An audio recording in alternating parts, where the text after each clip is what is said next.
देखो, सभी को ज्ञात है कि इस समय बहुत अधिक मूसलाधार बारिश के कारण और बादल फटने के कारण सभी अस्त व्यस्त हो रहे हैं। जैसा हम लोगों ने आप लोगों के न्यूज़ चैनलों के अनुसार सुना है, बहुत लोगों के घर गिर गए हैं और बहुत लोग परेशान भी हैं। हमारे जो है स्वामी विश्वात्मानंद सद्भावना चैरिटेबल ट्रस्ट ने एक निर्णय लिया है कि इस प्रकार के जिनको रहने को मकान बिल्कुल नहीं है, तो ऐसे लोग सुंदरबनी में आकर के अपना घर का सामान, बच्चे रहना सब कर सकते हैं। उनको कमरा भी प्रोवाइड कराए जाएंगे, लैट्रिन बाथरूम अटैच, और उनको जो है और व्यवस्था खाने पीने की भी वो वहीं करें, बहुत अच्छा वो भी की जाएगी। और जब तक उनका होता पुनर्व्यवस्था, तब तक बड़ी खुशी के साथ बड़े सब रह सकते हैं। और अखनूर की तरफ भी बहुत नुकसान हुआ है और वहाँ पर भी हम लोगों का एक छोटा आश्रम है देवीपुरा में। तो जो भी इस प्रकार के जिनके मकान घर बिल्कुल नहीं रहे, वहाँ पर वो भी आकर के जब तक उनकी व्यवस्था होती 2-4-6 महीने भी बड़े आराम से रह सकते हैं। और इसके साथ साथ अगर बिल्कुल ही किसी का मकान नहीं रहा और समर्थ नहीं है वो बनाने में, जो शीघ्र इनकम ऑफ सोर्स नहीं है, वो इसी प्रकार से आप लोगों के चैनल के माध्यम से हमारे यहाँ पर ट्रस्ट में भी नंबर दिया रहता है और साइड पे भी वो बता सकते हैं। तो उन्हें हम लोग, जैसे भूचाल के समय पुंछ में हम लोगों ने 12x15 के शेड बना करके दिए थे जिनको बिल्कुल मकान नहीं रहे थे। इस प्रकार की व्यवस्था भी जो असमर्थ हैं, जिनको कोई कमाई का सोर्स नहीं है, उन्हें वो भी 2-4 दिन 5 दिन के अंदर ही हम लोग बना करके उन्हें एक थोड़ी देर के लिए भी शांति से अपना रहने के लिए, बच्चों को बैठने सोने के लिए बना के दे सकते हैं। वो अप्लाई करें, उस पर संदेश भेजें कि हमारा कुछ नहीं, वहाँ के देखेंगे। अगर किसी का कुछ भी नहीं है रहने के लिए, उसे वो भी बना के दिया जाएगा। और इसके साथ साथ भी अगर जोरी की तरफ भी है, वहाँ भी हम लोग व्यवस्था उनकी कराएंगे। और ये कोई मत संकोच करें कि कोई खास जाति के लिए, मजहब के लिए, क्योंकि पीछे बहुत लोग कहते भी रहे हैं, कई लोग अपनी जाति अपने मजहब की हेल्प कर रहे हैं। यहाँ हमारे यहाँ पर इस प्रकार का कोई फर्क भेदभाव नहीं है। हर मजहब, हर जाति का व्यक्ति, हर पंथ का व्यक्ति, जिन्हें चाहिए वो आकर के रह सकते हैं, उनकी व्यवस्था की जाएगी। चाहे हिंदू हो, चाहे मुस्लिम हो, चाहे सिख हो, चाहे ईसाई हो, किसी जाति विशेष के लिए नहीं, किसी विशेष मजहब के लिए नहीं, सभी के लिए ही ये रास्ता खुला है।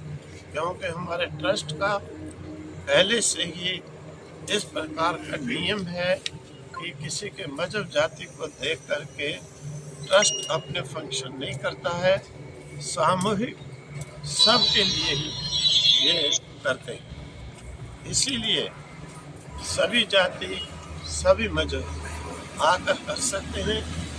उन्हें हर प्रकार की रहने की भी होगी, बच्चे सब रह सकते हैं।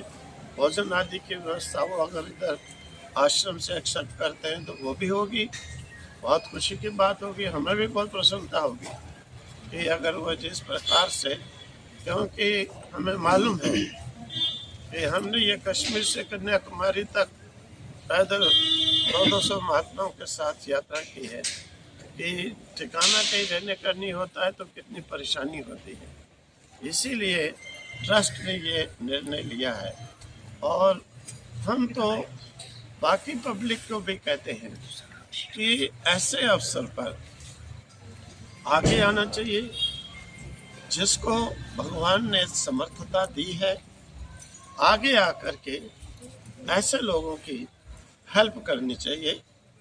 कोई ये बात नहीं है कि किसी के पास कोई कमी है, लेकिन ये किसी का सब घर बार जब गिर जाता है तो व्यक्ति मेंटली ही बिल्कुल पजल हो जाता है।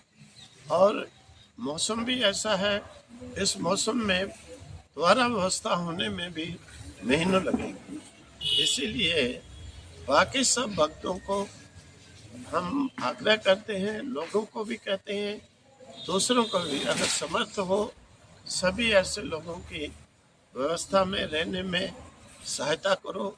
ये हमारी इंसानियत का चिन्ह होगा। अगर कोई मनुष्य केवल अपने पेट भरने के लिए जीता है, मेरा ख्याल है, हमारे शास्त्र कहते हैं कि एक कुत्ता सुअर भी जो गंदगी की नाले की गंदगी खाता है वो भी अपना पेट भर लेता है। पेट भरने में अपने जीवन की कोई सेटिस्फेक्शन नहीं समझनी चाहिए, कोई खुशी नहीं समझनी चाहिए कि हम पेट भर के बड़ी गाड़ी, बड़े कमरे, बड़े एसी महलों में सो गए। इसमें कोई बड़ाई की बात नहीं, कोई मनुष्यता की बात भी नहीं, क्योंकि हमें जीवन मिला है। परमात्मा ने अगर समर्थता दी है, देखो बाहर आप सुनोगे कितने कितने बड़े लोग, मैंने ही देखा है, हम फंक्शन करते हैं, कितने अच्छे अच्छे संपन्न सब लोग हाथों से भी धन से भी सेवा करते हैं। इसलिए सभी को ऐसे अवसर पर उनकी सहायता करनी चाहिए, हाथ बटाना चाहिए, मदद करनी चाहिए कि उन्हें इस प्रकार की फीलिंग ही ना हो कि हमारा कुछ नुकसान हुआ है। तो सभी को आगे कदम उठाना चाहिए। स्वामी जी, जिस तरीके से हमने देखा कि काफ़ी लोगों के मकानों के नुकसान हुए हैं, कच्चे मकान गिरे हैं, हमारे मीडिया पर्सन जितने भी हैं वहाँ घर घर जाके लोगों के मकान दिखा रहे हैं। देखो जिनको बिल्कुल मकान नहीं रहा है, हमारा भी कोई ट्रस्ट का कोई बड़ी फिक्स इनकम नहीं है। हम लोग इतनी संस्थाएं चलाते हैं, इन सब संस्थाओं में हमें योगदान देना ही पड़ता है। हर साल एक टीचर ने पूछो, इनको सैलरी पूरी कभी नहीं होती है, स्कूल से हमसे लेते ही हैं। दूसरे इंस्टीट्यूशन है, उनको भी कितने 50 लाख देना पड़ता है। फिर भी ऐसे कार्य के अंदर हेल्प जरूर करनी चाहिए। जिनको बिल्कुल नहीं रहा है उनको हम लोग शेड बना के फौरी तौर पर के अपना सामान सुरक्षित रखें, बच्चे बच्चे बिठा सके बारिश में, वो दे देंगे। स्वामी जी, कहाँ अप्लाई कर सकते हैं ये आपके ट्रस्ट पे? ये हाँ, हमारे ट्रस्ट में कर दें, हमारा नंबर भी उसमें दिया है, आप दे दो। हमारे ट्रस्ट का साइड है, उस पर भी दे दो। तो कहीं भी आप लोगों को देते हैं, आप लोग हम लोग को पहुंचा दो। कुछ लोग संकोच करते हैं महाराज जी कहीं बाहर जाने में, क्या जो लोग नहीं आ सकते अपना घर छोड़कर, क्या वहाँ जाके उनको राशि या कुछ राशन प्रोवाइड करवाया जाएगा आपकी संस्था की तरफ से, आपकी ट्रस्ट की तरफ से? आवश्यकता के अनुसार वो भी हम लोग इंतजाम करेंगे जी। फिलहाल ये तो हमने कर लिया है कि जिनके बिल्कुल नहीं है वो आए, सुंदरबनी आए, देवीपुरा फ्लोर में आए, उनके कमरे, लैट्रिन, बाथरूम अटैच। ये संस्था है, एक बात अंडे मांस आदि संस्था के शिविर में अंदर नहीं किया जाता, बाकी वो वहाँ पर उनको दिए जाएंगे, भोजन भी प्रोवाइड किया जाएगा, सब किया जाएगा जब तक उनको व्यवस्था हो। ठीक है, वो आप लोगों के द्वारा भी हमें संदेश दे सकते हैं।